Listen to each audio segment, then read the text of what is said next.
కొత్త బడవస్కంలో 640, పాత బడవస్కంలో 627.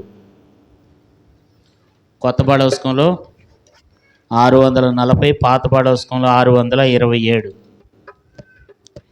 నీ ప్రియ ప్రభుని సేవాకై అర్పించుకోనివే, పవిత్ర ప్రజలైనా మీరు సేవించుడాయననే, పవిత్ర ప్రజలైనా మీరు సేవించుడాయననే.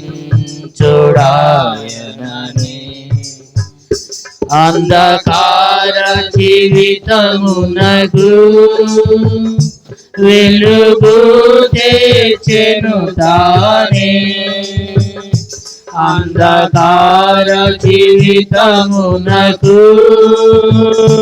వెలుగు తెచ్చెను తానే, ఆ వెలుగు ద్వారానే నూతన మార్గము కలిగే, ఆ వెలుగు ద్వారానే నూతన మార్గము కలిగే, సజీవ బలిగా నర్పించు నీ జీవితమాయనకే, సజీవ బలిగా నర్పించు నీ జీవితమాయనకే. నీ ప్రియ ప్రభుని సేవాకై అర్పించుకోనివే, పవిత్ర ప్రజలైనా మీరు సేవించుడాయననే, పవిత్ర ప్రజలైనా మీరు సేవించుడాయననే. ఎవరతని సేవించెదరో ఫలముందెదరంతమందు, ఎవరతని సేవించెదరో ఫలముందెదరంతమందు, ఇతరులకు లేనటి ఆ ఘనతను నీకిచ్చే, ఇతరులకు లేనటి ఆ ఘనతను నీకిచ్చే, కృతజ్ఞుడవై కొనియాడు ప్రభు పాద సన్నిధిని, కృతజ్ఞుడవై కొనియాడు ప్రభు పాద సన్నిధిని. నీ ప్రియ ప్రభుని సేవాకై అర్పించుకోనివే, పవిత్ర ప్రజలైనా మీరు సేవించుడాయననే, సజీవ ప్రజలైనా మీరు సేవించుడాయననే. దయచేసి కూర్చోండి. దేవుని వాక్యముల నుండి మనం ప్రభు యొక్క శరీరంలో రక్తంలో మనం పాలు పొందక మునుపు మరొక ఆ యొక్క భక్తుని మనం జ్ఞాపకం చేసుకుందాం. ఆదికాండము 4వ అధ్యాయము, ఆదికాండము 4వ అధ్యాయము 3-4 వచనాలు చదువుకుందాం. 3వ వచనం 4వ వచనం చదవండి. కొంతకాలమైన తర్వాత కయ్యూను పొలం పంటలో కొంత యెహోవాకు అర్పణగా తెచ్చెను. హేబేలు కూడా తన మందలో తొలుసూలున పుట్టిన వాటిలో క్రొవ్విన వాటిని కొని తెచ్చెను. యెహోవా హేబేలును అతని అర్పణను లక్ష్యపెట్టెను. 5వ వచనం కూడా, కయ్యోనును అతని అర్పణను ఆయన లక్ష్య పెట్టలేదు కాబట్టి కయ్యోనుకు మిక్కిలి కోపం వచ్చి అతడు తన ముఖము చిన్నపుచ్చుకునగా. దేవుని వాక్యం మనం చూస్తే కయ్యోన్ని దేవుడు శపించాడు. దేవుడు కయ్యోన్ని ఎందుకు శపిస్తూ వచ్చినాడంటే తను ఎంతగానో దేవుడు శాపగ్రస్తుడిగా చేయబడుతూ వచ్చినాడు. దేవుని సన్నిధిలో నుండి కయ్యోను త్రోలివేయబడుతూ వచ్చినాడు కదా. 16వ వచనం చూడండి, 4వ అధ్యాయం 16వ వచనం. అప్పుడు కయ్యోను యెహోవా సన్నిధి నుండి బయలుదేరి వెళ్ళి ఏదేను తూర్పున నోబు దేశంలో కాపురం ఉండాడు. కాబట్టి ఇక్కడ మనం చూసినప్పుడు మరి కయ్యోను దేవుని సన్నిధిలో నుండి వెళ్ళిపోవాల్సి వచ్చింది. కారణం ఏంటంటే తన తమ్ముణ్ణి చంపుతూ వచ్చినాడు, తన క్రియలు చెడ్డవి. కాబట్టి దేవుడు ఏమన్నాడంటే 11వ వచనం చూడండి, కావున నీ తమ్ముని రక్తమును నీ చేతుల నుండి పుచ్చుకున్నటకు నోరు తెరిసిన ఈ నేల మీద ఉండకుండా నువ్వు శపింపబడిన వాడు. కాబట్టి దేవుడు అతన్ని మొట్టమొదట ఒక మనిషిని శపించింది దేవుడు ఇక్కడే. ఎందుకంటే దేవుడు ఆ వ్యక్తిని ఏం చేస్తూ వచ్చినాడంటే శపిస్తూ వచ్చినాడు. ఎందుకంటే దేవుడు మొట్టమొదట మరి తల్లి గర్భంలో నుండి పుట్టినటువంటి మొట్టమొదటి వ్యక్తి ఈయనే. ఆదాములు తల్లి గర్భంలో పుట్టలే. ఆదాముని దేవుడు నేల మట్టి తీసుకుని నరునిగా నిర్మించి దేవుడు మరి నరునిగా తయారు చేశాడు. అవ్వ కూడా ఆదాములో నుండి తీయబడింది. దేవుడు వాళ్ళిద్దరిని కూడా దేవుడే కలగజేశాడు. కానీ తల్లి గర్భంలో నుండి పుట్టినటువంటి మొట్టమొదటి వ్యక్తి ఎవరంటే ఈ కయ్యోనే. కాబట్టి కయ్యోన్ని దేవుడు మొట్టమొదటి ఒక తల్లి గర్భంలో పుట్టినటువంటి వ్యక్తిని మొట్టమొదట శపించినటువంటి వ్యక్తిని ఎవరినంటే కయ్యోన్నే. ఎందుకనంటే దేవుడు తనను శపించాల్సినటువంటి పని తెచ్చుకున్నాడు తన అంతటి తానే. అంతేకాదు దేవుడు 12వ వచనం చూడండి, నువ్వు నేలను చేజ్యపరిచినప్పుడు అది తన సారమును ఇక మీదట నీకు ఇయ్యదు, భూమి మీద దిగులు పడుచు దేశ దిమ్మరువై ఎందువు. అందుకు కయ్యోను నా దోషశిక్ష నేను భరించలేనంత గొప్పది. కాబట్టి దేవుడు ఏమంటున్నాడంటే నువ్వు భూమి మీద నువ్వు దిగంబరివై ఉంటావు, తర్వాత నువ్వు భూమిని సేద్యపరిచినప్పుడు అది నీకు తన సారం ఇవ్వదు, నువ్వు కష్టపడతావు కానీ దాని ఫలాన్ని నువ్వు పొందుకోలేవని చెప్పి దేవుడు అతన్ని ఏం చేస్తూ వచ్చినాడంట, శపిస్తూ వచ్చినాడంట. అంతేకాదు కయ్యోన్ని ఎవరు కూడా చంపకూడదని చెప్పి దేవుడు తనకొక ముద్ర వేశాడంట. కాబట్టి దేవుడు కయ్యోన్ని తనకు నెమ్మది లేదు. కయ్యోను భూమి మీద ఉన్నాడు కానీ కయ్యోనికి నెమ్మది లేదు, సంతోషం లేదు, తన చేతి పని దేవుడు ఆశీర్వదించడం లేదు, భూమి తన యొక్క సారం ఇవ్వటం లేదు. కాబట్టి తను దేశ దింబరై దిగులు పడుతున్నాడు. కాబట్టి తనకు నెమ్మది లేదు, సంతోషం లేదు. కాబట్టి అలాంటి జీవితాన్ని తను బ్రతికుండగానే సచ్చినాడు వాడిగా జీవిస్తూ వచ్చినాడు. అలాంటి పరిస్థితి వచ్చింది. దేవుని యొక్క ఆశీర్వాదం లేదు, దేవుని యొక్క దీవెన లేదు, ఎంతగానో మరి క్షపించబడిన వాడుగా ఉంటూ వచ్చినాడు. కారణం ఏంటంటే తనలో ఉన్నటువంటి మొదటి కారణం ఏంటంటే తనకున్నటువంటి కోపం. కయ్యోనికి దేవుడు వాక్యంలో మనం చూసినట్లయితే కయ్యోనికి ఎలాంటి కోపం అంట, మిక్కిలి కోపం వచ్చిందంట. అంటే హేబేల్ అర్పణ దేవుడు అంగీకరిస్తున్నాడు, హేబేల్ అర్పణ దేవుడు అంగీకరిస్తున్నాడు. కయ్యోను అర్పణ దేవుడు అంగీకరించకపోతే కయ్యోనికి ఏమొచ్చిందంట, మిక్కిలి కోపం వచ్చిందంట. అంటే కోపం కాదు, మిక్కిలి కోపం. అంటే నిజంగా మరి లోకంలో కూడా ఒక సామెత ఉందన్నమాట, మన కోపమే మనకు శత్రువు అనమాట. మనం కోపం వచ్చినప్పుడే మనం ఎవరు అనేది తెలుస్తుందంట. మిగతా టైంలో మనం అంత బాగానే మాట్లాడతాం అనమాట కదా. మనం కోపం వచ్చినప్పుడే మనం మదర్ టంగ్ అనేది బయటకు వస్తుందంట కదా. కాబట్టి మామూలప్పుడు ఏమి రాదు. మనలో మనిషిలో కోపం ఏం చేస్తుందంటే మనిషిని మన కోపమే మనకు ఎంతో శత్రువు అన్నమాట. కాబట్టి కోపం ద్వారా వచ్చేటువంటి అనేకమైనటువంటి నష్టాలు, మనిషిలో కోపం ఉండటం ద్వారా మనిషికి బీపీ, షుగరు, రకరకాల వ్యాధులన్నీ దేని ద్వారా వస్తాయి అంటే కోపం ద్వారా కూడా వస్తాయి అన్నమాట. ఇవి మనలో ఉన్నటువంటి కోపం అనేది దేవుని బిడ్డలైనటువంటి వారిలో ఉండకూడదు కదా.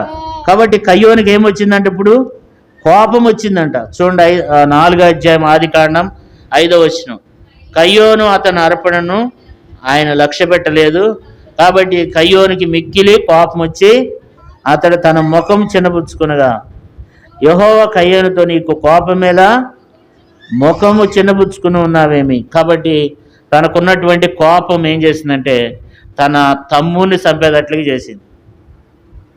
మనం కోపం వచ్చినప్పుడే మనం ఏం చేస్తుంటాం, కాని మాటలు మాట్లాడుతూ ఉంటాం. కోపం వచ్చినప్పుడే ఏదైనా మనం చేస్తామన్నమాట. అంటే కోపం వచ్చినప్పుడు ఏమవుతాం, మనం అద్ది మీరిపోతాం అన్నమాట. కోపం వచ్చినప్పుడే మనం అన్ని పనులు చేసేది, కోపం వచ్చినప్పుడే దేవునికి ఇష్టం లేకుండా చేసేది అనమాట. కాబట్టి మిగతా టైంలో మనం అన్ని రకాలు కూడా మనం బాగానే ఉంటాం. ఒక యవనస్తుడంట వేరే స్థలం నుంచి ఒక ప్రాంతానికి వచ్చి దాదాపు 10 సంవత్సరాల నుంచి ఉంటున్నాడంట ఒక కాలనీలో. ఉంటుంటే ఆ కాలనీలో ఉన్న వాళ్ళు అందరూ అనుకుంటున్నారంట అసలు ఇతను అసలు మదర్ టంగ్ ఏంటో, అసలు ఇతని మాతృభాష ఏంటో తెలుసుకోవాలని ఆ కాలనీలో ఉన్న వాళ్ళకి ఒక ఆశ అన్నమాట. అంటే హిందీ ధారాళంగా మాట్లాడతాడు, ఇంగ్లీష్ ధారాళంగా మాట్లాడతాడు, మలయాళం మాట్లాడతాడు, ఉర్దూ మాట్లాడతాడు, అన్ని భాషలు కూడా ధారాళంగా మాట్లాడతాడు. అయితే ఆ కాలనీలో వాళ్ళందరికీ ఒక ఒక ఒక ఆలోచన ఏంటంటే ఈ వ్యక్తిలో ఉన్నటువంటి అసలు మాట ఏంటో తెలుసుకోవాలని చెప్పి ఆశపడుతున్నారంట. అసలు నీ మదర్ టంగ్ ఏంటంటే చెప్పడం లేదంట.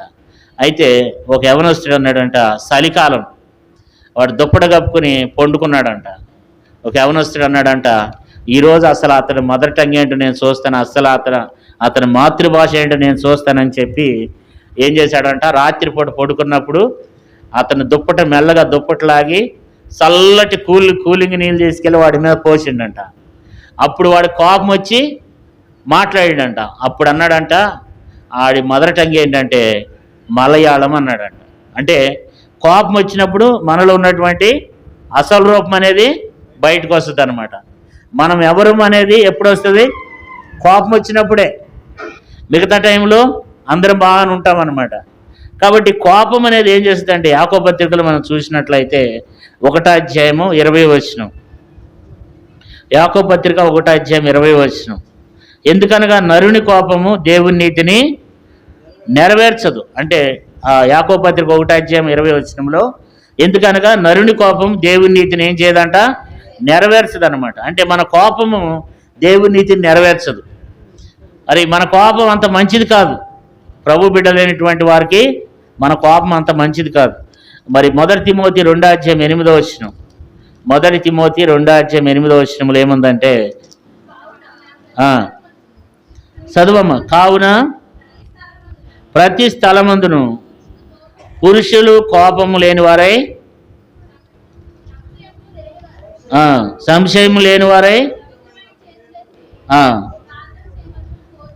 కాబట్టి ప్రతి విషయంలో కూడా పురుషులు ఏమై ఉండొద్దంట, కోపం ఉండొద్దంట. పురుషులకి కోపం ఉండొద్దంట. అంటే కోపం అనేది దేవుని ప్రజలైనటువంటి వారికి తగదు. అందుకని మరి ఆ యొక్క 1 తిమోతి 2వ అధ్యాయం 8వ వచనంలో కావున ప్రతి స్థలమందును పురుషులు ఏమై ఉండాలంట, కోపమును సంశయం లేని వారై పవిత్రమైన చేతులెత్తి ప్రార్థన చేయవాలని కోరుతున్నాను. అంటే కోపం అనేది అది దేవుని ప్రజలైనటువంటి వారికి తగదనమాట. కొలసీలికి రాసిన పత్రికలో 3వ అధ్యాయం 8వ వచనం, ఇప్పుడైతే మీరు కోపమును ఆగ్రహమును దుష్టత్వము దూషణ మీ నోట గూతులను వీటన్నిటిని ఏం చేయాలంట, విసర్జించాలంట. అంటే కోపం వచ్చినప్పుడు ఏమొస్తాయి,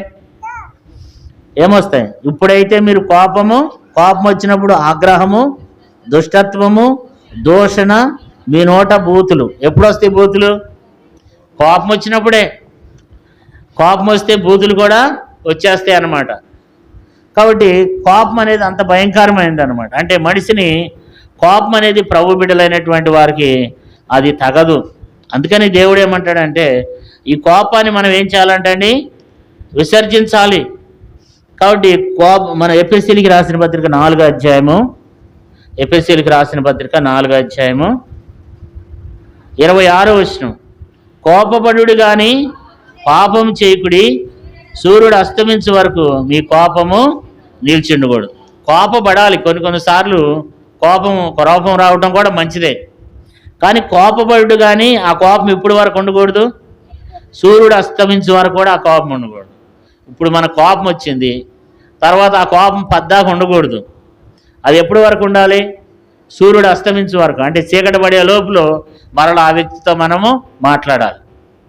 అట్లయితేనే కోపపడాలి. ఒక వ్యక్తి మీద మనం కోపపడుతున్నామంటే మరలా సూర్యుడు అస్తమించే వరకు ఏం చేయాలి? ఆ వ్యక్తితో నువ్వు మాట్లాడేటట్టుంటేనే ఆ వ్యక్తి మీద మనం కోపపడాలి. అయితే దేవుని వాక్యం ఇంకా మనం కిందకు వచ్చి చూసినట్లయితే మరి ఎఫెసీయులకు రాసిన పత్రిక 4:31 సమస్త ద్వేషము, కోపము, క్రోధము, అల్లరి, దూషణ, సకలమైన దుష్టత్వమును మీరు విసర్జించుడి. ఇక్కడ కూడా మనం చూస్తే సమస్తమైన ద్వేషము, కోపము, క్రోధము, అల్లరి, దూషణ, సకల విధమైన దుష్టత్వము, వీటన్నిటి కోపంతో ఎన్నున్నాయో చూడండి. కోపం ద్వారా వచ్చేది ఏంటంటే మరి క్రోధము, తర్వాత దుష్టత్వము కదా. ఇవన్నీ మనిషిలో కోపం వచ్చినప్పుడే ఇవన్నీ కూడా మానవ యొక్క జీవితంలో ఉంటూ ఉంటాయి అన్నమాట కదా. ఒక అతను కొత్తగా కారు కొనుక్కొచ్చి ఇట్లా ఇంటి ముందు పెట్టుకున్నాడు. వాళ్ళ పాప ఏం చేసిందంటే ఆ కారుని ఇట్టా గీగుతూ ఉందన్నమాట. గీగుతుంటే వీడు వెంటనే ఒక కోపం వచ్చింది వాళ్ళ నాన్నకి. వెంటనే ఒక రాడ్ తీసుకుని వెళ్ళి తప్పమని తల మీద కొట్టంగానే ఆ పాప అక్కడికక్కడే చనిపోయిందన్నమాట కదా. కారణం ఏంటంటే కొన్నిసార్లు మనకు కోపం వచ్చినప్పుడు మన ప్రవర్తన అట్లా ఉంటుంది అన్నమాట. అయితే దేవుని కయ్యోనికి కూడా ఏమొచ్చిందంట? కోపం వచ్చింది. ఎందుకు? తన క్రియలు దేవుడు తన అర్పణ దేవుడు అంగీకరిస్తున్నాడని, దేవుడు తనను హేబేలును అంగీకరిస్తున్నాడని, హేబేలు అర్పణ అంగీకరిస్తున్నాడు, నా అర్పణ అంగీకరించలేదని తనకేమొచ్చిందంట? కోపం వచ్చిందంట. కోపం ద్వారా వచ్చినటువంటిది ఏంటంటే ఆ కోపంలో తన సొంత తమ్ముడిని చంపడానికి కూడా ఏం చేయలేదండి, సొంత తమ్ముడిని చంపడానికి కూడా వెనకంజి వేయలేదన్నమాట. కాబట్టి దేవుని బిడ్డలైనటువంటి మనకు కోపం ఉండకూడదు.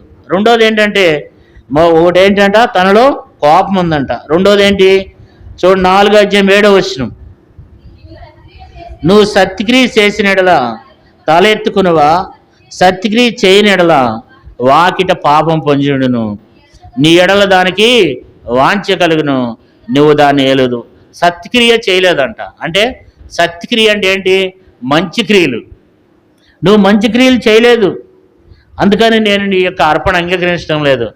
కాబట్టి అందుకని దేవుడు అంటున్నాడు, నువ్వు సత్క్రియ చేసిన ఎడల తలెత్తుకునువా, నువ్వు సత్క్రియ చేయని ఎడల వాకిట పాపం పొంచి ఉండును, నీ ఎడల దానికి వాంఛ కలుగును, నువ్వు దాన్ని ఏలుదు అని చెప్పాడు. కారణం ఏంటంటే రెండో విషయం ఏంటంటే కయ్యోలు ఉన్నటువంటిది సత్క్రియలు చేయలేదు. అంటే తన క్రియలు మంచివి కాదు, మంచి క్రియలు చేయలేదు. బైబిల్లో సత్క్రియలు అంటే అపొస్తలుల కార్యములు 10వ అధ్యాయం, మనకు బాగా తెలిసిన మాట ఒకటి ఉంది. అపొస్తలుల కార్యములు 10వ అధ్యాయము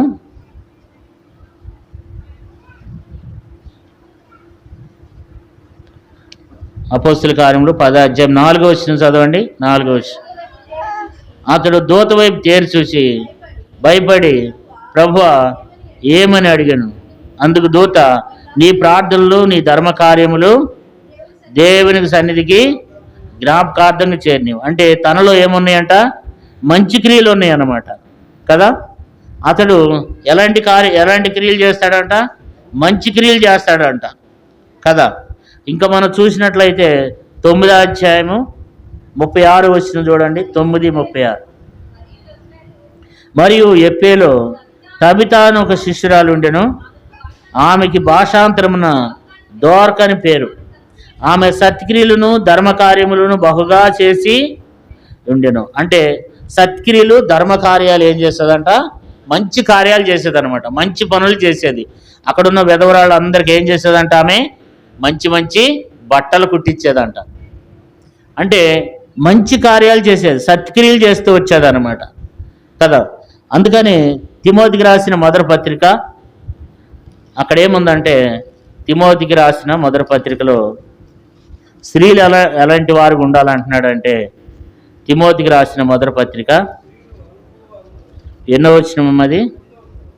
2వ అధ్యాయం 9వ వచనం.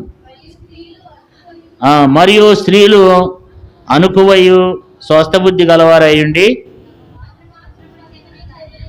ఆ, ఆ, ఆ, ఆ, ఆ, ఆ.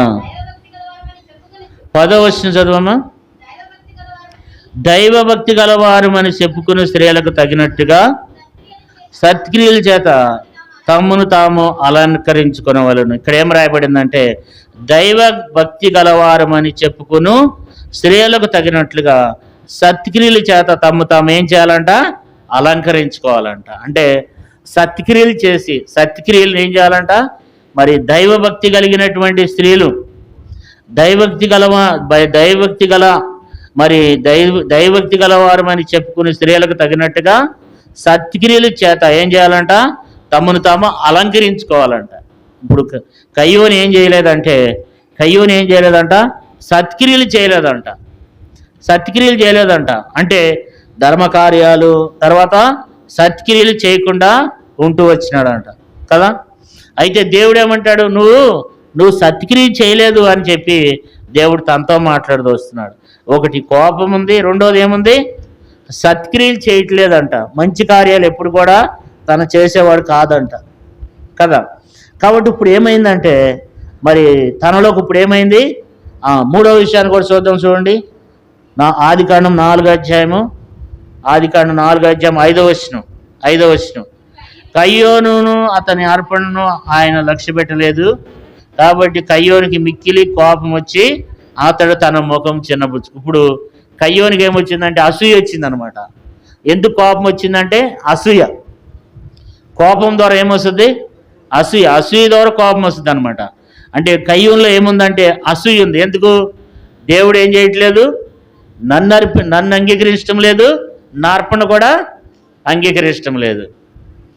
కాబట్టి ఇప్పుడు ఏమొచ్చింది? ఆయనకి కోపం వచ్చి ముఖం ఏం చేశాడంట?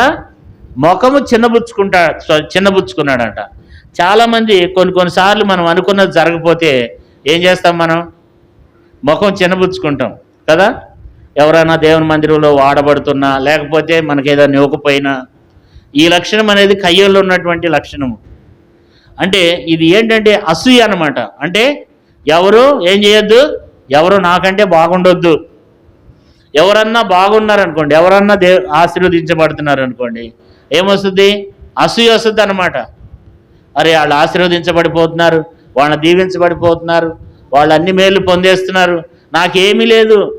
కాబట్టి తనకు కూడా ఏమొచ్చింది? ఇప్పుడు అసూయ వచ్చింది. కయ్యోల్లో ఉన్నటువంటి మూడో విషయం ఏంటంటే తనలో ఉన్నటువంటి భయంకరమైనటువంటి అసూయ. ఎందుకంటే దేవుడు ఏం చేస్తున్నాడంట? దేవుడు అంగీకరించకపోతే పాపం ఆయన ఏం చేస్తాడు చెప్పండి? ఆయన ఏమైనా చేశాడా?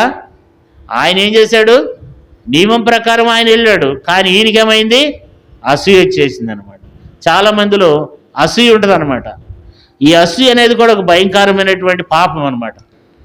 ఈ అసూయ అనేది కూడా దీని ద్వారా ఏమవుతామంటే ఎవరిలో అయితే ఈ అసూయ ఉందో వాళ్ళు ఏం చేస్తారంట?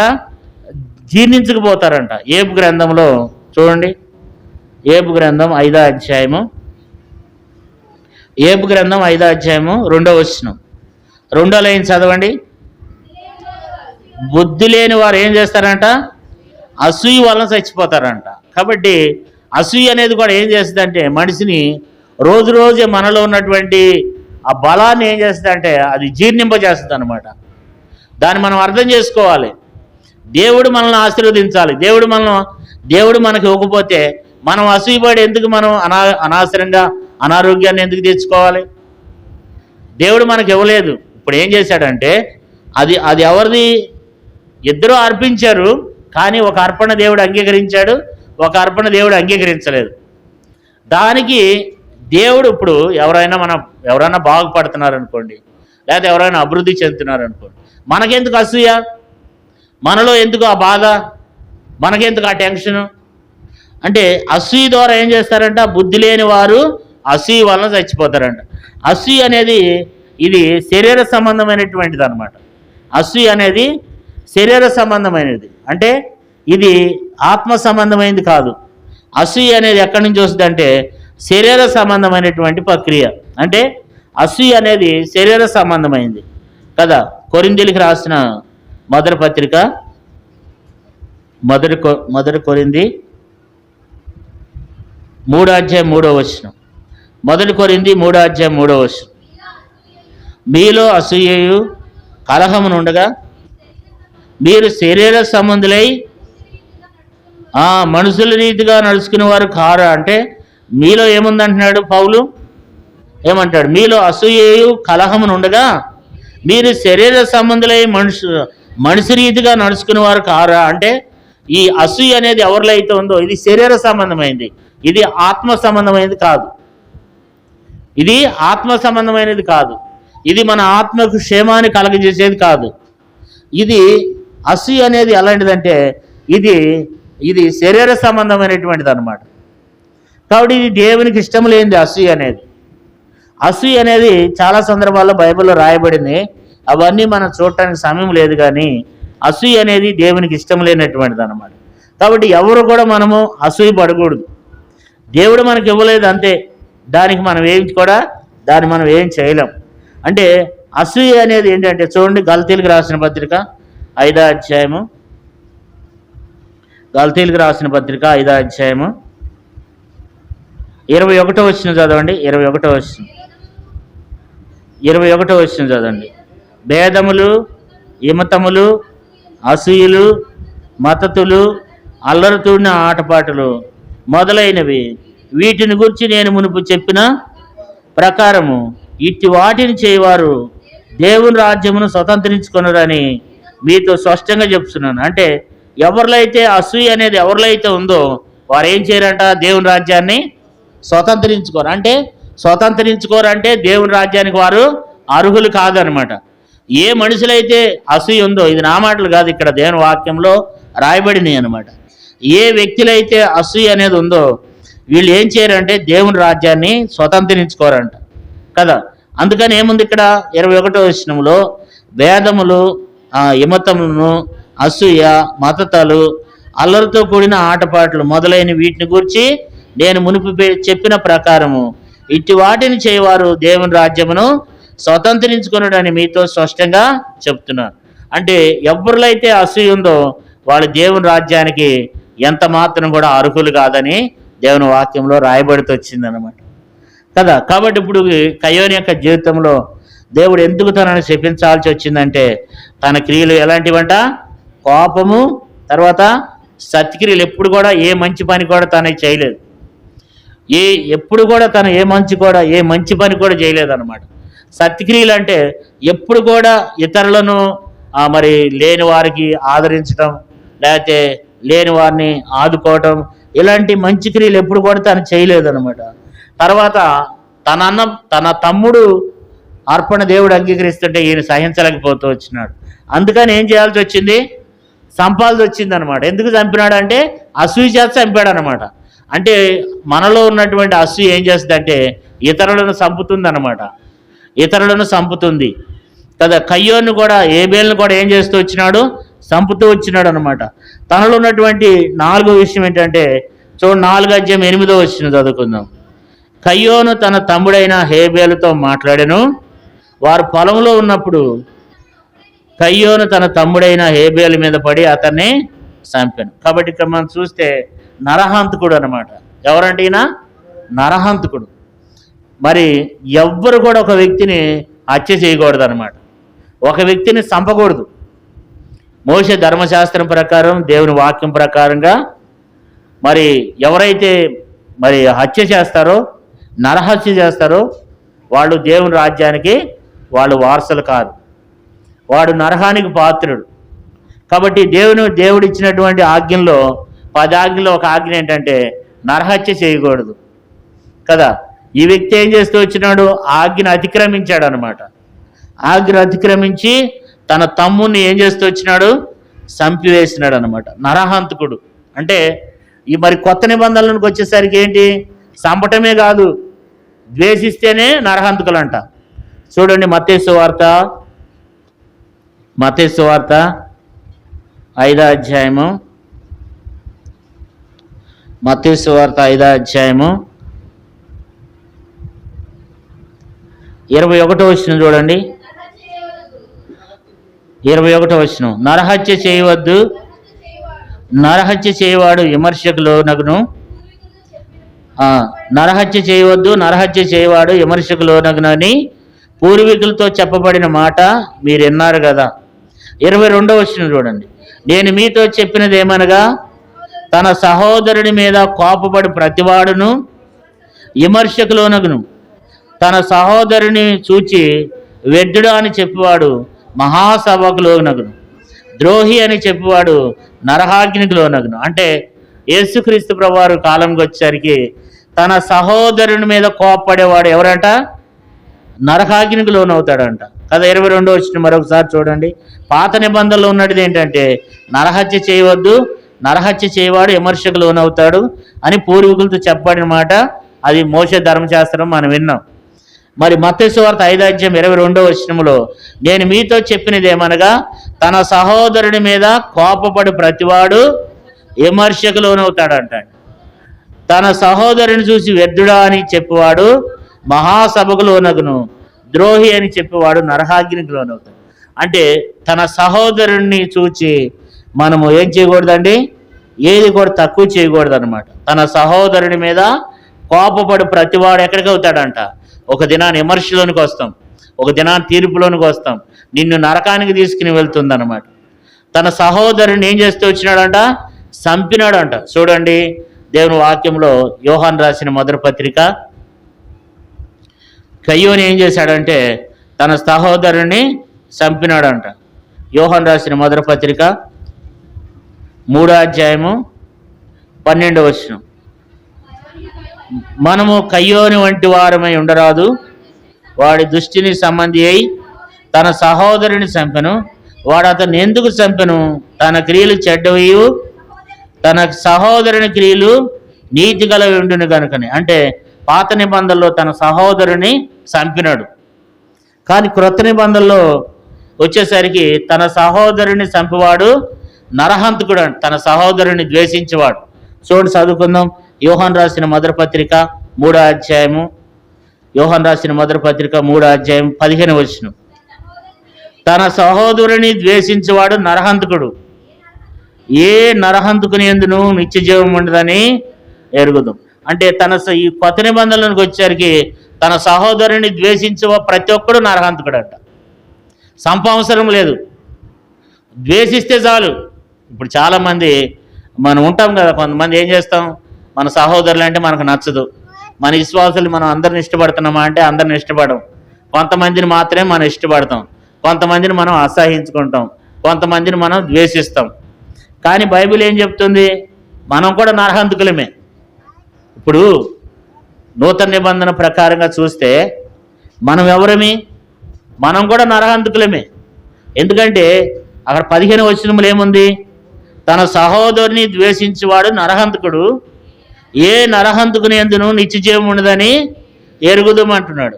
అంటే తన సహోదరుని ఎవరైతే ద్వేషిస్తారో వాళ్ళు ఏమై ఉంటారంట? నరహంతకులంట కదా. కాబట్టి తన సహోదరుని ప్రేమించిన వాడు, ఇంకా చూడండి 14వ వచనం చూడండి. మనము సహోదరులను ప్రేమించున్నాం కనుక మరణము నుండి జీవములోనికి దాటి ఉన్నామని ఎరుగుదాం. ప్రేమ లేనివాడు మరణమందు నిలిచి ఉన్నాడు. ప్రేమ లేక ఎవరైతే సహోదరుని ప్రేమ లేకుండా ఉంటారో వారు ఎక్కడున్నారంటండి? మరణమునందు నిలిచి ఉన్నాడు. ఎందుకంటే ఆ వ్యక్తి నరకానికి పాత్రుడని దేవుని వాక్యంలో రాయబడుతూ వచ్చింది. కాబట్టి 15వ వచనం, తన సహోదరుని ద్వేషించేవాడు నరహంతకుడు, ఏ నరహంతకుని ఎందుకు కూడా నిత్య జీవం ఉండదని ఎరుగును. కాబట్టి సహోదరుని ద్వేషించే వారు అందరూ కూడా నరహంతకులు అంట. కాబట్టి మనం అనుకుంటాం కయ్యోను నరహంతకుడు కదా, తన తమ్ముడిని చంపేశాడు అనుకుంటాం. మనం ఏం చేస్తున్నాం? మన క్రియల ద్వారా చంపేస్తాం, మన ఆలోచనల ద్వారా చంపేస్తాం, మన ప్రవర్తన ద్వారా మనం చంపేస్తాం. మనము నరహంతకులమే, మనం కూడా నరహంతకులమే. అందుకని మత్తయి సువార్తలో మరొకసారి మనం చదివినట్లయితే మత్తయి సువార్త 5వ అధ్యాయము 21వ వచనం, 21వ వచనం, 22వ వచనం చూడండి. నీతో చెప్పినది ఏమనగా, తన సహోదరుడి మీద కోపపడు ప్రతివాడు విమర్శకు లోనగును, తన సహోదరుని చూచి వ్యర్థుడు అని చెప్పేవాడు మహాసభకు లోనగును. ద్రోహి అని చెప్పేవాడు. చూడండి, తన సహోదరుని విషయంలో మనం ఏం కలిగి ఉన్నాం? నీ సహోదరునితో నువ్వు సమాధానం లేకుండా ఉండి క్షణంగా చచ్చిపోతే పాతాళానికి వెళ్ళిపోతావు. అగ్ని ఆరదు, పురుగు సావదు. ఇది వాస్తవము. ఈ లోకంలో నీకు ఎప్పుడు ఏమవుతుందో మనకు తెలియదు. అందుకని మన సహోదరుని మనం ఏం చేయాలంట? ప్రేమించాలంట. మనం దేవుని దగ్గరికి వచ్చినప్పుడు మనం చూడండి 23వ వచనం చూడండి. 23వ వచనం, కావున నీవు బలిపీఠం వద్ద అర్పణం అర్పించుండగా నీ మీద నీ సహోదరునికి విరోధమైనది ఏమైనా కలదని అక్కడ నీ జ్ఞాపకం వచ్చినడలా అక్కడ బలిపీఠం ఎదుట నీ అర్పణ విడిచిపెట్టి మొదట వెళ్ళి నీ సహోదరునితో సమాధానపడము. అటు తర్వాత వచ్చి నీ అర్పణను అర్పించము. 25వ వచనం, నీ ప్రతివాదితో నీవును త్రావులో ఉండగానే త్వరగా వానితో సమాధానము పడము. లేని ఎడల ఒకవేళ నీ ప్రతివాది నిన్ను న్యాయాధిపతికి అప్పగించును, న్యాయాధిపతి నిన్ను బంట్రోత్తులకు అప్పగించును, అంతటా నువ్వు చెరసాలలో వేయబడదు. కడపటి కాసు చెల్లించే వరకు అక్కడ నువ్వు ఎలపలికి రానేరవని మీతో నిశ్చయంగా చెప్తున్నాను. కాబట్టి కడపటి కాసు చెల్లించే వరకు ఇంకా అక్కడ చెల్లించేది ఏముండదు. ఒక్కసారి అందుకనే సంఘంలో మనం ఏం కలిగి ఉండాలి? సమాధానం కలిగి ఉండాలన్నమాట. సమాధానం కలిగి ఉండాలి. ఎవరితో కూడా పగబెట్టుకోకూడదు. రేపు నీది కాదు. ఈ రాత్రి హత్యకు చచ్చిపోతామేమో, అప్పుడు ఎక్కడికి పోతావు? దేవుడు పట్టుకుంటాడు. కాబట్టి నరకాగ్నికి లోనవుతాం. కానీ ఇలాంటి విషయాలు మనం పట్టించుకోము కదా. ఎందుకంటే ఈ సమాధాన పట్టం అనేది మనం వినం కదా. కయ్యోను కూడా అంతే. కయ్యోనికి మనకు ఏమి లేదంట, ఏమాత్రం కూడా తేడా లేదు. వాడేమో క్రియల రూపంగా చంపాడు, వాడేమో డైరెక్ట్గా తన అన్నను తమ్ముడిని చంపాడు. మనమైతే ఏం చేస్తున్నామంట? ద్వేషిస్తున్నాం. ఎంతమందిని ద్వేషిస్తున్నామో అంతమందిని మనం ఏం చేస్తున్నాం? చంపుతున్నాం. అందుకే బల్ల పాలు పొందుతున్నటువంటి నీవునే మనం కూడా ఎవరి సంబంధం అంట? దుష్టుని సంబంధి కదా. ఏముంది అక్కడ? యోహాను రాసిన మొదటి పత్రిక 3వ అధ్యాయం 12వ వచనం, మనం కయ్యోను వంటి వారమై ఉండరాదు, వాడి దుష్టుని సంబంధి తన సహోదరుని చంపాను. అంటే తన సహోదరుని చంపే ప్రతి ఒక్కరు కూడా దుష్టుని సంబంధి. ఎవరి సంబంధి? ప్రకృతి సంబంధి కాదు, ఆత్మ సంబంధి కాదు. కాబట్టి విశ్వాసి సంబంధి కాదు. ఎవరి సంబంధి అంట? కయ్యోను దుష్టుని సంబంధి. అంటే నరహంతకుడు. అతని యందు ఏమి లేదు, అతని యందు సత్యము లేదు, అతనిలో నీతి లేదు కదా. చాలాసార్లు మనం కూడా ఆ రీతిగా ఉంటామని దేవుని వాక్యం మనకు తెలియచేస్తుంది. తన సహోదరుని ద్వేషించేవాడు నరకాగ్నికి పాలవుతాడు. దేవుని బిడ్డలంగా మరి సహోదరులు అంటే ఎవరు?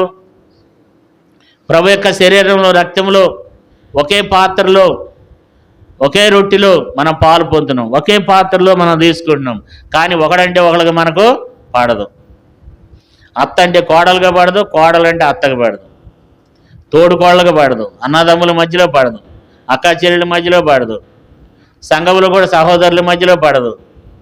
కానీ దేవుని వాక్యం ఏం చెప్తుందంటే తన సహోదరుని ద్వేషించేవాడు నరహంతకుడు. కాబట్టి ఈ యొక్క కయ్యోను కూడా ఏం చేస్తూ వచ్చినాడంట? నరహంతకుడు అంట. అంతేకాదు మరి అందుకని దేవుడు ఆ వ్యక్తిని ఏం చేస్తూ వచ్చినాడు? శపించాడు. అంతేకాదు తనలో మరొక మరి ఆ యొక్క 5వ విషయాన్ని కూడా చూద్దాం. చూడండి, దేవుడు తనను అడుగుతున్నాడు. 9వ వచనం చూడండి. ఆదికాండం 4వ అధ్యాయం 9వ వచనం, యెహోవా నీ తమ్ముడైన ఏబేలు ఎక్కడున్నాడని కయ్యోను అడగగా అతడు, నేను ఎరగను, నా తమ్ముడికి నేను కావలివాడనని.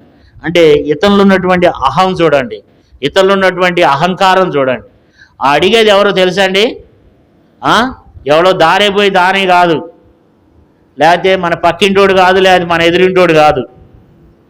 ఎవరో వచ్చి అడ్రస్ అడిగితే పోవా అడెల్లా అని చెప్పేది కాదు కదా. ఎవరంటే దేవుడు, స్వయంగా దేవుడే వచ్చి అడుగుతున్నాడు. నీ తమ్ముడైన హేబేలు ఎక్కడున్నాడు అడిగినప్పుడు ఏం చెప్పాలి? ప్రభా, నా తమ్ముడిని నేనేం చేశాను? కోపమానా? నా తమ్ముడిని నేను కొట్టానయా, నేను వాడిని కొట్టి చంపేశానని చెప్పి ఒప్పుకోవాలి అక్కడ. కానీ ఒప్పుకోవట్లా. అంతేకాదు వాడు ఎంత గరానాగా చెప్తున్నాడు చూడండి. నిజంగా బైబిల్ అందుకే రాయబడింది, అహంకారులను ఎదిరించి దీనులకు కృప అనుగ్రహిస్తాడంట. దేవుడంట అహంకారులను ఎదిరిస్తాడంట. తనలో ఉన్నటువంటి అహంకారం చూడండి. ఒక సామాన్యమైన మనిషితో కూడా మాట్లాడం మనం అట్లా. దేవునితో ఏం మాట్లాడుతున్నాడు? దేవుడు అడుగుతూ వస్తున్నాడు, ఏంటా నీ తమ్ముడు ఎక్కడున్నాడంటే, నా తమ్ముడికి నేను కావలవాడినా, నన్ను అడుగుతున్నామేంటి అని చెప్పి ఎంతగానో ఘరానగా, మరి ఎంతగానో అహంకారంతో మాట్లాడుతున్నాడు. చూడండి, దేవునికి లోబడినటువంటి తత్వం. దేవుడు ఆ వ్యక్తిని ఎందుకు అడుగుతున్నాడు? అసలు దేవునికి తెలియదా? నీ తమ్ముడు ఏమయ్యాడనే సంగతి దేవునికి తెలుసా తెలియదా? తెలుసు. ఎందుకంటే హేబేలు అంతకితమే ఏం చేస్తున్నాడు? హేబేలు యొక్క రక్తం నేల నుండి మొరబెడుతుంది, నన్నను శిక్షించు, మా అన్నను శిక్షించని మొరబెడుతుంది. దేవునికి ముందే తెలిసి అక్కడికి వచ్చినాడు. ఒకవేళ మనవుడు ఒప్పుకుంటే ఇడిచిపెడదామని అనుకున్నాడు అంట. కానీ తనకు ఒప్పుకునేటువంటి ఆ లక్షణాలు తనలో లేవు. చాలాసార్లు మనం కూడా అంతే, ఒప్పుకోము దేవుని దగ్గర ఒప్పుకుంటే ఏది ఉండదు. దేవుని దగ్గర మనం పశ్చాత్తాపడం. కారణం ఏంటంటే అహం అడ్డం వస్తుంది అనమాట మనకు కదా. బైబిల్ ఏం రాయబడింది? ఈ పాపంలో ఒకటితోనో కూడా ఒప్పుకోమంటే ఒప్పుకుంటామా? ఒప్పుకోము. ఎందుకంటే మనలో ఉన్నటువంటి అహం మనల్ని ఒప్పుకోకుండా చేస్తుంది. తనలో కూడా ఏముందంటే అహంకారం అనేటువంటి మనసు ఉంది. ఎందుకంటే ఎంత మాత్రం కూడా ఒప్పుకోనటువంటి స్థితి కలిగి ఉన్నాడు. ఒప్పుకోవట్లా దేవుని దగ్గర. దేవుడు వచ్చింది ఎందుకు? ఒకవేళ ఒప్పుకుంటే క్షమిద్దామని వచ్చాడు. ఆదాము దగ్గరికి కూడా ఎందుకు వచ్చాడు? ఆదామా నువ్వు ఎక్కడున్నావంటే, నీకు భయపడి నేను చెట్ల చాటున దాక్కుంటున్నా అన్నాడు. అంటే ఎందుకు నువ్వు దాక్కున్నావంటే, నువ్వు నాకు ఇచ్చినటువంటి నా భార్య అని చెప్పాడు. ఆదాము దగ్గరికి కూడా వచ్చి దేవుడు అడిగినాడు, నేను తినొద్దన్న పండు నువ్వు తిన్నావా అని అడిగాడు. ఎందుకంటే దేవుడు మనం ఒప్పుకుంటే దేవుడు మనల్ని క్షమిస్తాడని.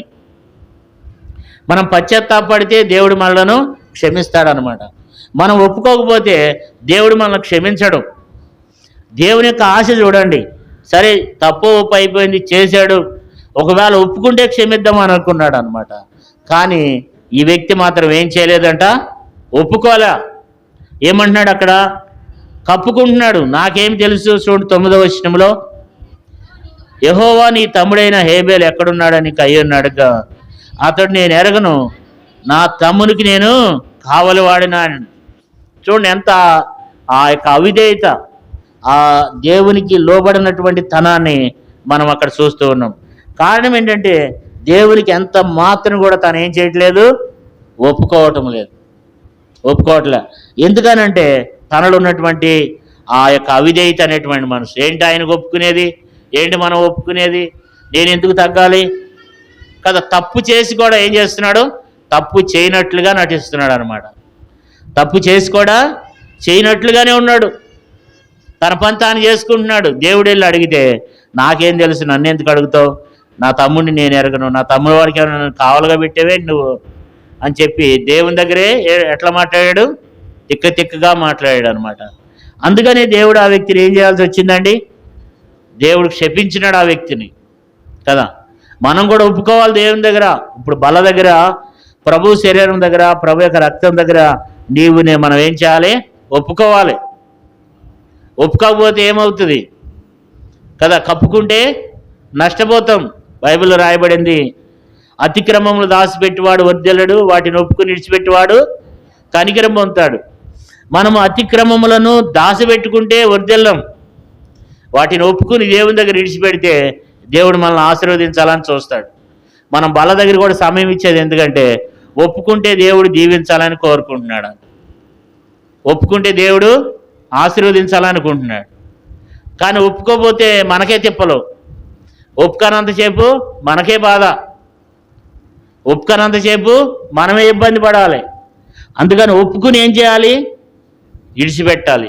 ఒప్పుకుని విడిచిపెట్టినప్పుడు వెంటనే అక్కడ ఒప్పుకున్నట్లయితే దేవుడు ఆ వ్యక్తిని ఏం చేసేవాడు? క్షమించేవాడు. ప్రభా నన్ను క్షమించయా, నేను చేసింది తప్పు అని అక్కడ ఒప్పుకుంటే దేవుడు ఆ వ్యక్తిని ఏం చేసేవాడంట? క్షమించేవాడు, విడిచిపెట్టేవాడు. కానీ తను ఏం చేయలేదు? ఒప్పుకోలేదన్నమాట. మనకి పూర్వకాలంలో ఒక సామెత ఉందన్నమాట. ఒకడు అత్తమామను కళ్ళు కప్పి, వాడికి రాత్రి అయితే కళ్ళు కనపడవంట. ఏం కనిపించవు? శ్రేయసీకటి అనమాట. పగల బాగానే కనపడతాయి, రాత్రి అయిందంటే వాడికి కళ్ళు కనిపించవు. సరే, మొత్తానికైతే ఆ విషయం చెప్పకుండా కవర్ చేసుకున్నాడు. ఒక రోజున పెళ్ళి అయిపోయింది. అత్తగారు ఏం చేస్తుందంటే, అందరు కొత్త అల్లుడు కదా, అందరు కూర్చున్నారన్నమాట. భోజనానికి కూర్చుంటే మామయ్య బామరుదులు అందరూ భోజనానికి కూర్చున్నారు. అత్తమ్మ ఏం చేసిందంటే వరుస పెట్టి అందరికీ అన్నం వడ్డించింది, తింటున్నారు. అయితే ఏం చేస్తుందంటే పెరిగేస్తుందంట. ఎక్కడి నుంచి స్టార్ట్ చేసిందంటే అల్లుడి దగ్గర నుండే పెరిగేస్తుంది. పెరిగేస్తుంటే ఆ శబ్దం లోడా అనేటువంటి శబ్దం వినపడితే వీడికి 2 కళ్ళు కనపడవు కదా. ఆ రోజుల్లో పీట ఉండేది. ఈ పీట తీసి అత్త తల మీద కొట్టిండంట.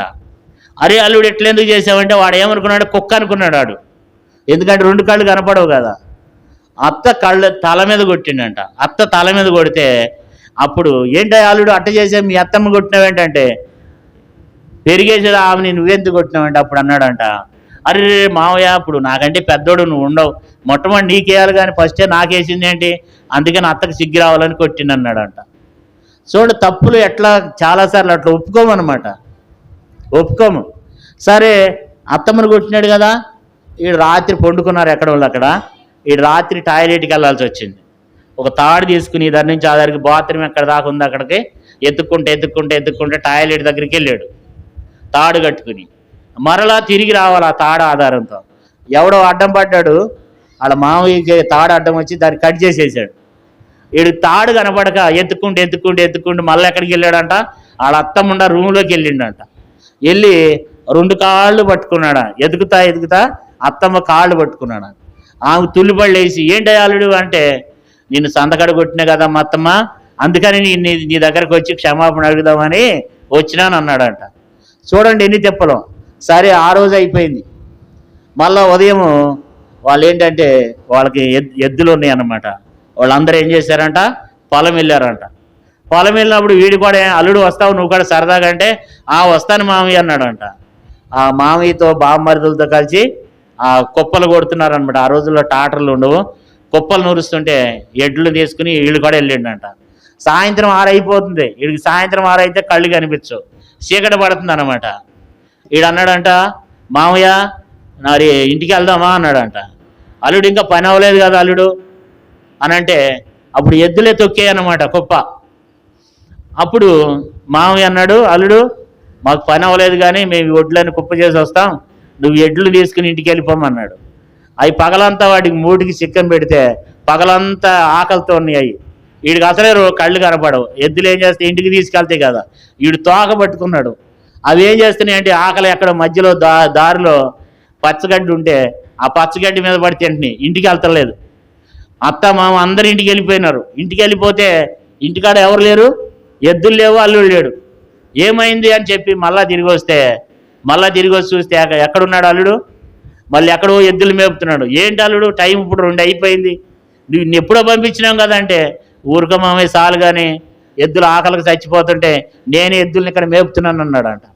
ఇట్లాంటి పరిస్థితులు ఎట్లా ఉంటాయి అంటే, దేవుని దగ్గర ఒప్పుకొని రోజులు ఏమైతే మనకి అంటే ఉదాహరణ చెప్తున్నా, ఇది వెనకట సామెత చెప్పేవాళ్ళు అనమాట.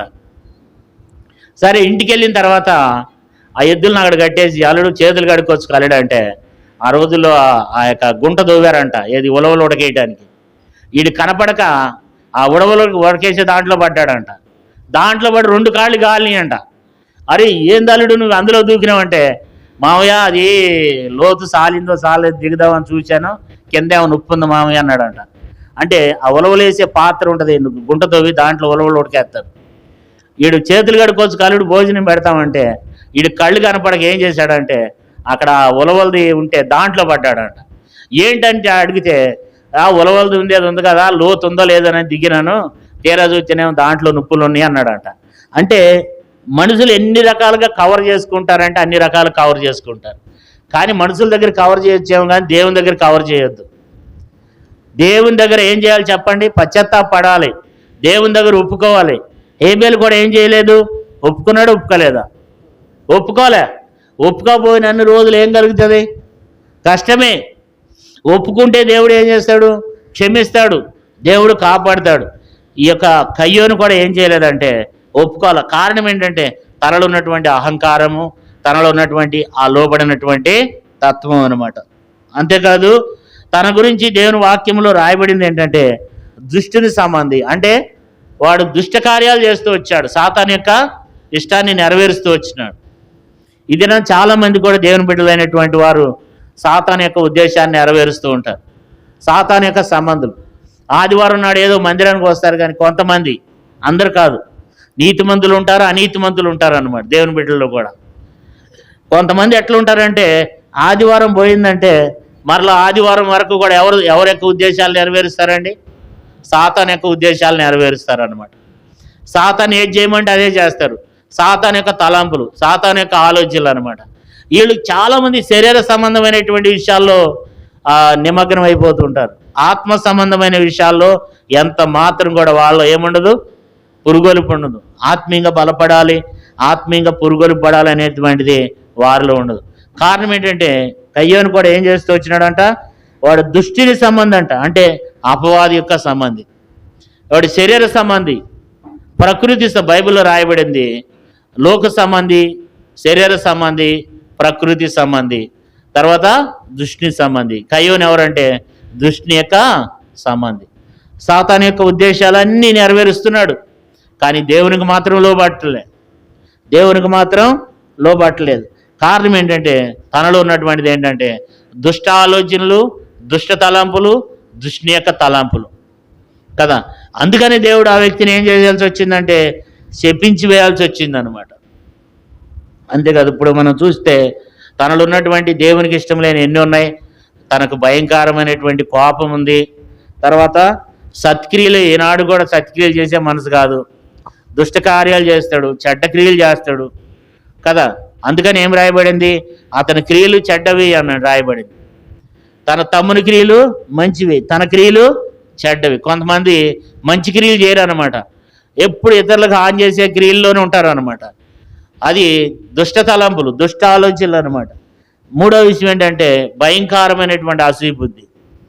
అసూయతోనే తమ్ముడిని చంపినాడు. అందుకని అతడు ఏమైనాడు, నరహంతకుడు అయినాడు. తర్వాత తను ఎంతో అహంకార బుద్ధి కలిగి ఉన్నాడు, దేవుని దగ్గర ఒప్పుకోలేదు. తర్వాత ఆరో విషయం దుష్టిని సంబంధి. వాడు దుష్టిని సంబంధి, దుష్టి కార్యాలన్నీ కూడా నెరవేరుస్తూ వచ్చినాడు. చివరిలో విషయం ఏంటంటే తన నడవడికి ఎట్లాంటి నడవడిక అంట, అది చూడండి, చదువుకుందాం దేవుని వాక్యంలో. మరి యోధా పత్రిక 1వ అధ్యాయంలో ఇందా మనం చదువుకున్నాం ఆరాధనోత్తమానంలో. యోధా పత్రిక, అయ్యో వారికి శ్రమ,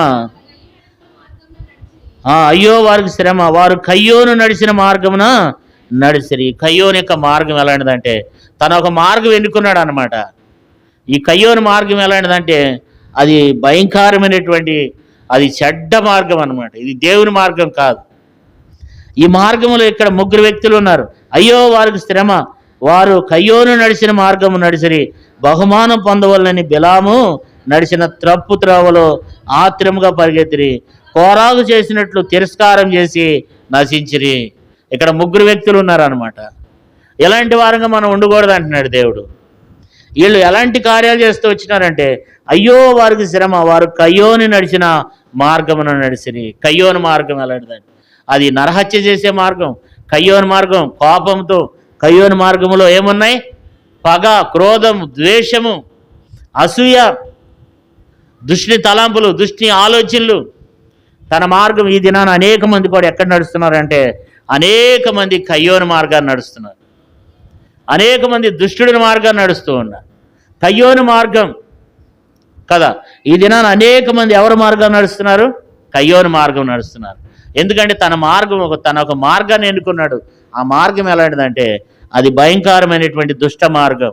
ఆ మార్గం గుండా మనం వెళ్ళకూడదని దేవుడు అంటున్నాడు. అలాంటి వారంగా మనం ఉండకూడదు అంటున్నాడు. అయ్యో అంటే అర్థం ఏంటి, దేవుని వాక్యంలో ప్రవర్తికుడు దేవుడు ఎంతో బాధతో చెప్తున్నాడు. అయ్యో వారికి శ్రమ, వారు ఏం చేస్తూ వచ్చినారంట, వారు కయ్యోను నడిచిన మార్గము నడిచిరి. కాబట్టి ఈ మార్గం బహుభయంకరమైనటువంటి నరహత్య చేసేటువంటి మార్గం. ఈ దినం చాలామంది క్రైస్తవ సహోదరులను కూడా ఏం చేస్తున్నారు, చంపడానికి కూడా వెనకంజి వేయట్లేదు. కారణం ఏంటంటే అది కయ్యోని యొక్క మార్గం. కాబట్టి దుష్టుడి మార్గం కయ్యోని యొక్క మార్గం. తర్వాత అంటున్నాడు బహుమానం పొందవల్లని బిలాము నడిచిన త్రప్పు త్రోవలో ఆత్రంగా పరిగెత్తిరి. ఈ రోజుల్లో డబ్బు ఎక్కడ చూసినా డబ్బే డబ్బే డబ్బు కదండి.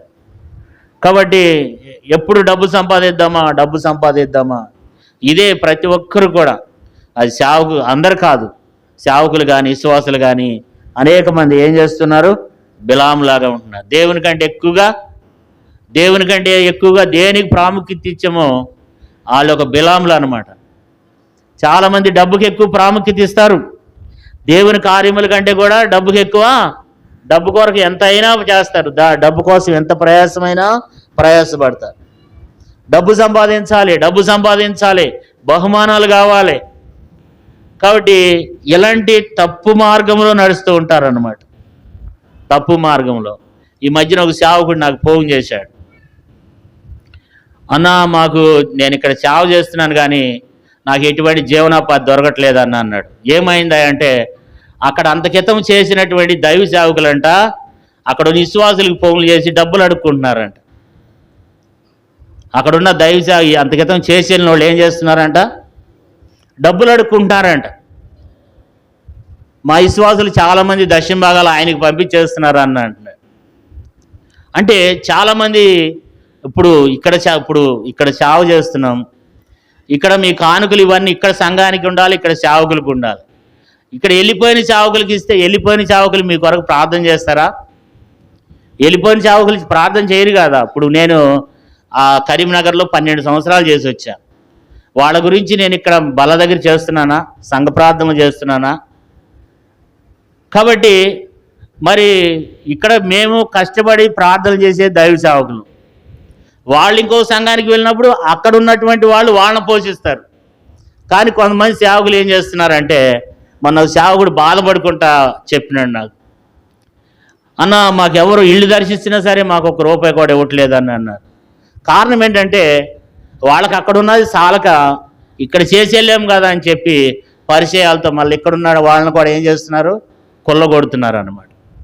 అంటే కారణం ఏంటంటే ఇది బిలాము నడిచేటువంటి మార్గమున చాలామంది నడుచుకుంటూ వెళ్ళిపోతుంది. నేను కరీంనగర్లో చేసి వచ్చాను. కొంతమంది మొన్నే ఆయనకి సేవకుడు వచ్చాడు అనమాట. 7 నెలలు అక్కడ సేవకుడు లేడు. కొంతమంది నాకు ఫోన్ చేసి, అన్నా మీకు డబ్బులు పంపిస్తానంటే నేను అక్కడ చేసి వచ్చాను, అయిపోయింది, నాకు డబ్బులు అవసరం లేదు, మా సంఘం మమ్మల్ని పోసేసి చాలు అన్నాను. అలాంటి మనిషి మనసు కలిగి ఉండాలి. అట్లా చెప్పినాను నేను నిజంగా. ఎందుకంటే కొంతమంది అడిగినాను నన్ను, అన్న మరి మాకు సేవకులు లేడు కదా, మీకు నేను డబ్బులు పంపిస్తామన్నా, మీ అకౌంట్కి పంపిస్తానమంటే నేను వద్దన్నాను. ఎందుకంటే అక్కడ సేవకుడు వచ్చినప్పుడు అక్కడ మందిరానికి ఆటకు ఉపయోగపడతాయి. కాబట్టి నిజమైన సేవకులు ఆ రీతిగా ఉండాలి. కానీ ఈ దినాన్ని చూస్తే అనేక మంది ఏం చేస్తున్నారంటే, సేవకులు కూడా బిలాము నడిచిన త్రోవ, బిలాము నడిచిన మార్గం. కాబట్టి అలాంటి జీవితాన్ని కలిగి ఉంటున్నారు. అంతేకాదంట, కోరాహు చేసినట్లు ఎక్కడ చూసినా ఈ రోజులు ఏమైపోతుంది, కోరాహు ఏం చేస్తూ వచ్చినాడంట, మోషే అహరోనుల మీద తిరుగుబాటు చేస్తూ వచ్చినాడు. కోరాహు చేసినట్లు ఏం చేశారంట, తిరస్కారం చేసి నశించినారంట. కోరాహు చేసినట్లుగా తిరస్కారం చేసి నశించినారంట. కాబట్టి వీళ్ళంతా ఎవరు, కయ్యోను మార్గాన్ని నడుస్తున్నారు. కయ్యోను మార్గం. అందుకు ఇక్కడ ఏమంటున్నాడు, మొట్టమొదట 11వ వచనంలో, అయ్యో వారికి శ్రమ, వారు కయ్యోను నడిచిన మార్గం నడిసిరి, బహుమానం పొందవలనని బిలాము నడిచిన తప్పు త్రోవలో ఆత్రముగా పరిగెత్తి కోరాహు చేసినట్లు తిరస్కారం చేసి. కాబట్టి దేవుడు అంటాడు, అయ్యో వీళ్ళకి ఏం కలుగుద్ది అంటండి, అయ్యో వారికి శ్రమ. కారణం ఏంటంటే చివరిగా ఈ మాట మనం జ్ఞాపకం చేసుకుని ప్రభు యొక్క శరీరంలో రక్తంలో మనం పాలు పొందాం. యోహాను రాసిన మొదటి పత్రిక 3వ అధ్యాయము 12వ వచనాన్ని ఒకసారి మనం జ్ఞాపకం చేసుకుని అందరం కలిసి చదువుకుందాం. 3వ అధ్యాయం 12వ వచనం అందరం కలిసి చదువుకుందాం. మనము కయ్యోను వంటి వారమై ఉండరాదు, వాడి దుష్టుని సంబంధి అయి తన సహోదరుని చంపెను. వాడు అతన్ని ఎందుకు చంపెను, తన క్రియలు చెడ్డవియు తన సహోదరుని క్రియలు నీతి గలవి ఉండును కనుకనే కదా. కాబట్టి కయ్యోను వంటి వారమై ఉండరాదు. మనమే పరీక్షించుకుందాం. దేవుడు కయ్యోని మన జ్ఞాపకం చేస్తూ వచ్చినాడు. మనము కయ్యోని వంటి వారమై ఉండరాదు. వాడు ఎవరంట, కయ్యోని ఎవరంట, దుష్టుని సంబంధి. వాడు దుష్ట కార్యాలు చేస్తూ వచ్చినాడు. అయితే మనం ఎలాగున్నామో ప్రభు యొక్క శరీరంలో రక్తంలో మనమే పరీక్షించుకుని ప్రభు యొక్క శరీరంలో రక్తంలో మనం పాలు పొందాం. మోకరించండి, ప్రార్థన చేసుకుందాం. ఒక్క 2 నిమిషాలు మనమే పరీక్షించుకుందాం. కయ్యోన్లో ఉన్నటువంటి లక్షణాలు, ఆ చెడ్డ లక్షణాలు మనలో కూడా ఉన్నాయేమో మనమే పరీక్షించుకుందాం. కయ్యోను కోపం కలిగి జీవిస్తూ వచ్చిన మనం కోపపడకూడదు. నీలో కోపం ఉందా? కొంతమందికి విపరీతమైనటువంటి కోపం అన్నమాట. వాళ్ళు తగాదొస్తే మున్యాళ్ళ మీద లేచి నిలబడతారనమాట. ఆ తగాదయ్యే సమయంలో వాళ్ళు ఏం మాట్లాడుతున్నారో వారికే తెలియదు. ఆ మాట్లాడే సమయంలో బూతులు మాట్లాడవచ్చు, వ్యర్థమైన మాట్లాడవచ్చు, ఏవైనా మాట్లాడవచ్చు. అది మనకు నష్టం. కయ్యోన్లో ఆ మార్గం ఉంది, కోపం ఉంది, మరి తను సత్క్రియ చేయలేదంట. రెండో విషయము, తను ఎప్పుడు కూడా ఏ రోజు కూడా మంచి పనులు అనేది ఎప్పుడు కూడా తను చేయలేదు. తను ఎప్పుడు కూడా చెడ్డ క్రియలే చేస్తూ వచ్చాడు, కానీ తను ఎప్పుడు కూడా మంచి క్రియ ఎప్పుడు కూడా తను చేయలేదు. మనం కూడా అలాంటి చెడ్డ క్రియ చేసేవారంగా, ఇతరులకు నష్టాన్ని తీసుకొచ్చే వారంగా మనం ఉన్నట్లయితే మనము దేవుని దృష్టిలో ఎంతగానో మనము శపించబడిన వారం అవుతాం. కయ్యోన్లో మూడో విషయం ఏంటంటే అసూయ. తన తమ్ముడు దేవుడు అంగీకరిస్తున్నాడు, తన తమ్ముని అర్పణను దేవుడు అంగీకరిస్తున్నాడని అసూయతో ఉన్నాడు. ఒకవేళ బలలో పాలు పొందుతున్న నీవు ఇతరుల విషయంలో ఎవరైనా నీకంటే దేవుని మందిరంలో ఉన్నా, దేవుని సంఘములో ఉన్నా, లేకపోతే వాడకట్లో ఉన్నా నీకంటే ఎవరైనా బాగుంటే, నీకంటే ఎవరైనా అభివృద్ధి చెందుతుంటే ఒకవేళ నువ్వు అసూయ కలిగి ఉంటున్నావేమో. అసూయ అనేది శరీర సంబంధమైనదని మనం చదువుకుంటూ వచ్చినాం. కయ్యోన్లో ఆ అసూయ బుద్ధి ఉంది, మనము దాన్ని మానుకుందాం.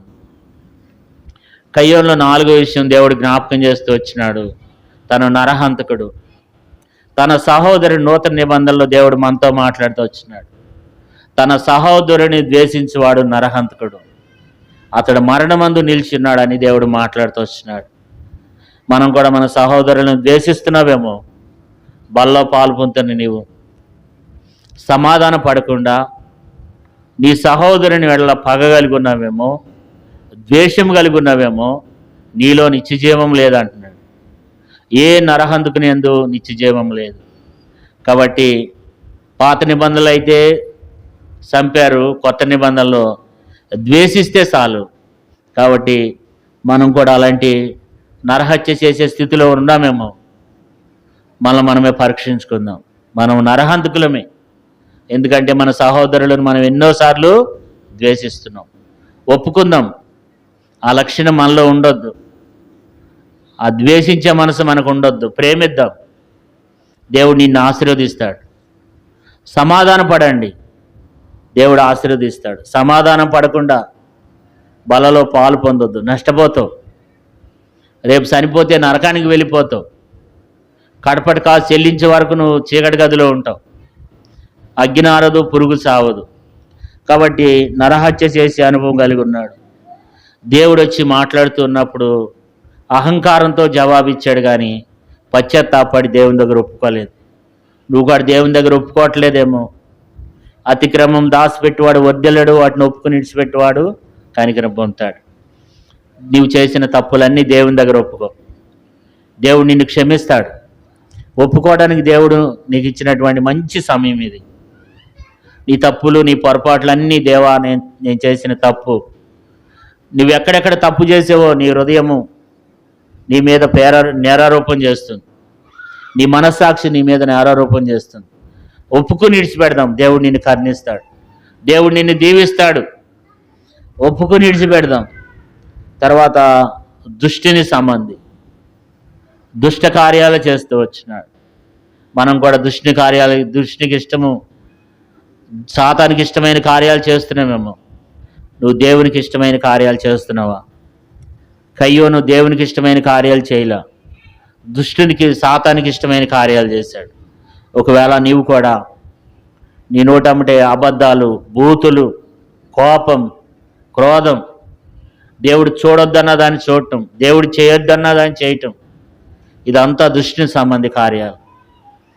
దేవుడు చూడొద్దన్న సీరియాలు చూడటం, సినిమాలు చూడటం, ఇవన్నీ కూడా దుష్టిని సంబంధి. సాతాను యొక్క ఉద్దేశాలు నెరవేరుస్తున్నామేమో, దేవుడు నిన్ను శిక్షిస్తాడేమో. మనం పరీక్షించుకుందాం. ప్రభా నన్ను క్షమించాయా, నేను దుష్టిని కార్యాలు నెరవేరుస్తూ వచ్చిన వాడిగా ఉంటున్నాను. ఒప్పుకుందాం దేవుని దగ్గర. చివరిగా తన నడవడిక, తను ఏర్పరచుకున్న మార్గం కయ్యోను మార్గం, అది మంచి మార్గం కాదు. నువ్వే మార్గంలో వెళ్తున్నావో, కయ్యోను మార్గంలో కోపము, ఆవేశం, అసూయ, క్రోధం, పగ, ప్రతీకారాలు, అన్ని లోక సంబంధమైనటువంటివన్నీ తన మార్గంలో ఉన్నాయి. ఒకవేళ కయ్యోని మార్గంలో నడుస్తున్నామేమో, దేవుడు అంటున్నాడు అయ్యో వారికి శ్రమ అంటున్నాడు. మనమే పరీక్షించుకుందాం. ప్రభు యొక్క శరీరంలో, రక్తంలో యోగ్యమైన రీతిలో మనం పాలు పొందాం. మీరు అలాగే ప్రార్థనలో ఉండండి. ప్రభు యొక్క శరీరం, రక్తం మన మధ్యనున్నది. మనమే పరీక్షించుకుని ప్రభు యొక్క శరీరంలో, రక్తంలో మనం పాలు పొందాం. నీ పక్క వారిని చూడొద్దు, నీ వెనక వారిని చూడొద్దు. ఇది వ్యక్తిగతంగా మనమే పరీక్షించుకోవాలి. నిన్ను నువ్వు పరీక్షించుకునే సమయం ఇది. ఈ సమయాన్ని దుర్వినియోగం చేసుకోవద్దు. దేవుడు నీ హృదయం అనే తలుపు వద్ద నిలబడి నువ్వు పశ్చాత్తాపడతావేమో, దేవుడు నిన్ను క్షమించాలని చూస్తున్నాడు. ఒప్పుకుంటే దేవుడు నిన్ను కాపాడాలని చూస్తున్నాడు. దేవుడు నిన్ను ఆశీర్వదించాలని చూస్తున్నాడు. దేవుడు నిన్ను ఆశీర్వదించడానికి ఇది ఒక మంచి తరుణం. ఒప్పుకుంటే దేవుడు నిన్ను దీవిస్తాడు, ఆశీర్వదిస్తాడు. దేవుడు నీ ఎడల గొప్ప కార్యాలు చేస్తాడు. మనం పరీక్షించుకుందాం. మీరు అలాగే ప్రార్థనలో ఉండండి. ప్రభు శరీరంలో, రక్తంలో మనం పాలు పొందాం.